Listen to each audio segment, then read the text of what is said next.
Now, if you want to be successful as a Forex trader, you should ensure that you master fundamental analysis. I repeat, if you want to be successful as a Forex trader, you should ensure that you master fundamental analysis.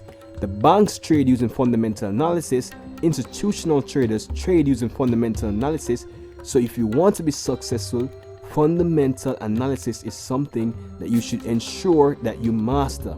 Majority of Forex traders do not understand fundamental analysis. They do not understand how to interpret economic data, how to use this economic data to trade the market. They don't understand sentiment, they don't understand risk aversion, risk appetite, and these are key things that you should understand if you wish to be a successful Forex trader.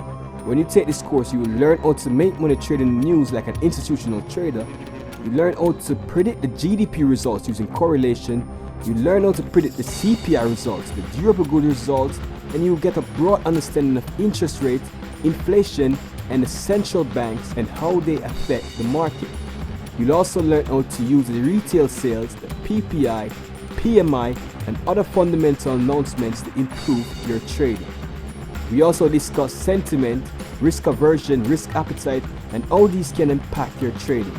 You'll also learn the 5 major US fundamentals that you should focus on. After taking this course, you get a deep understanding of economic indicators and how professional traders use them to make money. So if you're interested in making money trading Forex, take this course.